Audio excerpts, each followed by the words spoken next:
Assalamualaikum warahmatullahi wabarakatuh.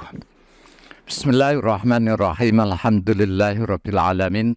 Wassalatu wassalamu ala asyrafil anbiya al mursalin sayyidina maulana Muhammad wa ala alihi wa sahbihi ajmain. Amma ba'du. Selamat bertemu kembali dengan saya Muhammad Tajib di channel Kampung Ilmu Al-Falah. Channelnya orang-orang yang tetap istiqomah mencari ilmu. Pada kesempatan ini saya akan menyampaikan bahan khutbah. Judulnya, banyak dari umat ini yang meniru budaya kafir.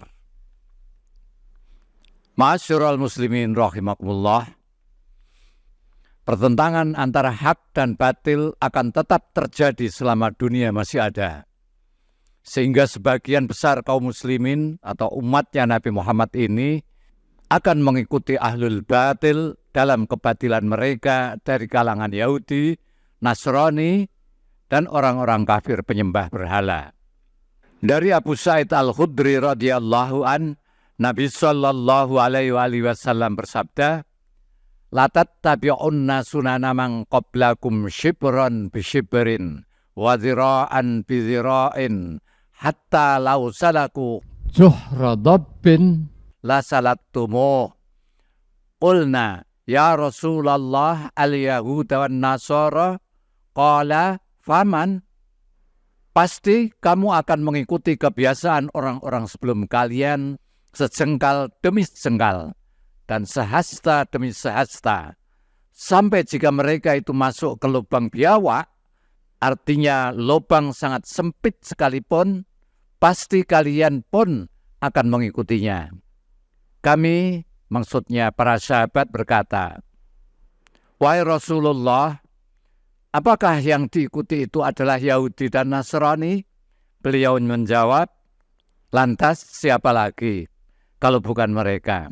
Hadis riwayat Al-Bukhari dan Muslim. Dalam redaksi lain riwayat Bukhari, faqila ya Rasulullah kafarisa warrumi faqala wa manin nasu illa ulaik. Dikatakan kepada beliau, "Ya Rasulullah, apakah seperti orang Persia dan Romawi?" Beliau menjawab, "Siapa lagi orangnya selain mereka?" Ma'asyiral muslimin rahimakumullah. Sunan adalah kebiasaan yang dijadikan sebagai jalan hidup. Sedangkan sejengkal dan sehasta serta lubang biawak merupakan tamsil atau permisalan karena kuatnya kesesuaian atau persamaan dengan mereka. Mulanya umat Islam mengikuti mereka cuma dalam perkara berpakaian, lalu cara makan dan minumnya yang sambil berdiri dalam resepsi-resepsi, kemudian meniru pergaulan bebasnya, seleranya, meniru musik-musiknya, gaya hidupnya, meniru cara berpikirnya, cara politiknya, ekonominya, dan lain sebagainya. Bahkan juga meniru hukum-hukumnya, meniru aturan-aturan hidupnya. Sementara hukum Allah mereka tolak. Sementara aturan Allah mereka tolak. Mereka tidak mau diatur dengan hukum Allah, dengan aturan-aturan Allah. Tapi mereka malah memilih aturan-aturan dan hukum orang-orang kafir dan memilih hukum-hukum yang sesuai dengan hawa nafsunya. Akhirnya jalan hidupnya sama dengan jalan hidup mereka orang-orang kafir. Akhirnya gaya hidupnya sama dengan gaya hidup mereka. Jadi antara umat Islam dan mereka orang-orang kafir ada kesesuaian atau kesamaan dalam maksiat dan penyimpangan.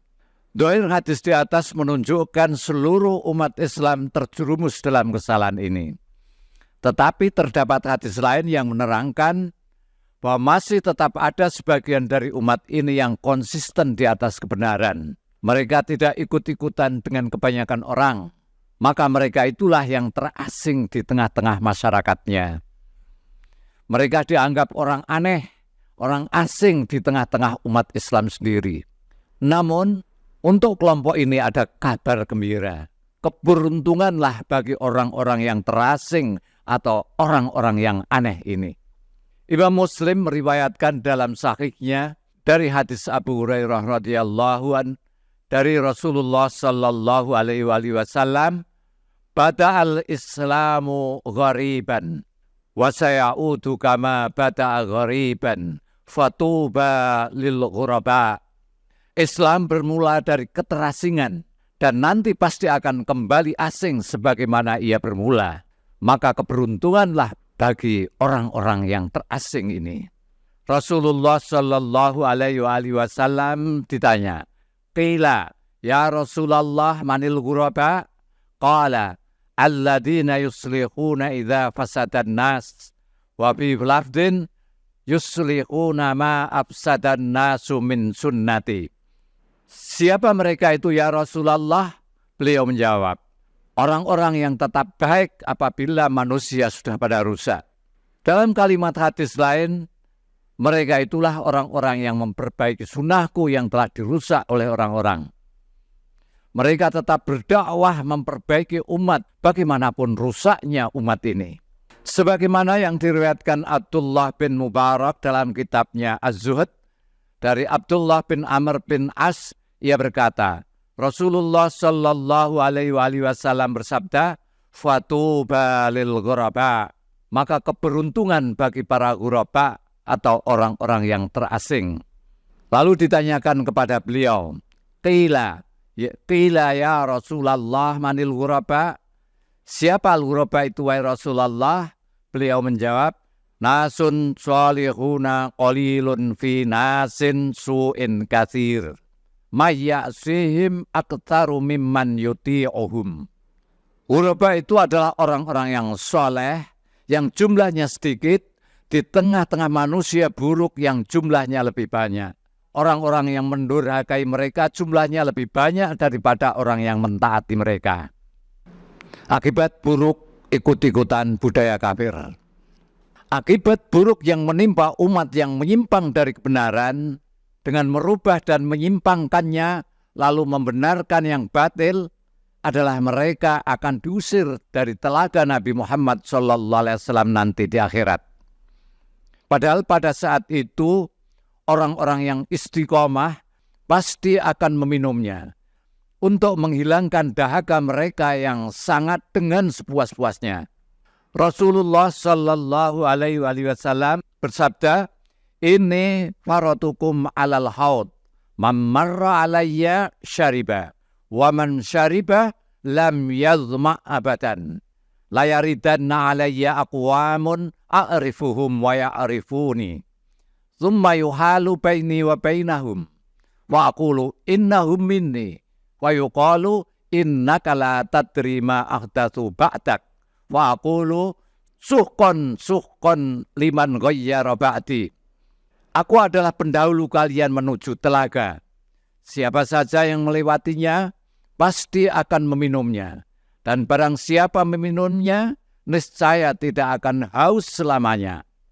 Nanti akan lewat beberapa orang yang melewati diriku. Aku mengenali mereka, dan mereka pun mengenali aku. Namun mereka terhalangi menemui diriku. Beliau melanjutkan, sesungguhnya mereka termasuk umatku. Maka dikatakan, sesungguhnya kamu tidak mengetahui perkara yang telah mereka rubah sepeninggalmu. Kemudian aku, maksudnya Rasulullah Sallallahu Alaihi Wasallam bersabda, suhqon, menjauhlah, jauhlah bagi orang yang merubah ajaran agama sesudahku. Hadis riwayat Al-Bukhari dan Muslim. Ma'asyiral muslimin rahimakumullah. Fenomena merubah agama dan meninggalkan ajaran agama Nabi Muhammad Sallallahu Alaihi Wasallam adalah dengan cara mengikuti musuh-musuh Allah Ta'ala dalam perkara-perkara besar dan kecil. Fenomena merubah agama dan meninggalkan ajaran Nabi Muhammad Sallallahu Alaihi Wasallam adalah dengan cara mengikuti musuh-musuh Allah Ta'ala, baik dalam perkara-perkara besar ataupun kecil. Parahnya, hal ini diberi slogan atas nama kearifan lokal, diberi nama nguri-nguri tradisi nenek moyang, modernitas dan kemajuan, kebudayaan dan peradaban, atas nama hak asasi manusia dan persaudaraan, dan slogan-slogan menipu lainnya yang Umat Islam yang masih lurus dan memiliki kecintaan tinggi kepada agamanya berusaha menetralisir racun yang sudah menyebar di tubuh umat secara merata. Mereka memberikan pencerahan dan penyadaran. Harapannya umat sadar dan tahu akan kekeliruannya, supaya mereka kembali kepada ajaran agamanya dan menjauhkan dari tradisi dan budaya kafir, khususnya yang memiliki hubungan dengan ritual keagamaan mereka, seperti perayaan tahun baru, melarung kepala kerbau, dan semisalnya. Assalamualaikum warahmatullahi wabarakatuh. Muhammad Ajib. Ditulis oleh Badrul Tamam. Taqabbalallahu ta'atakum.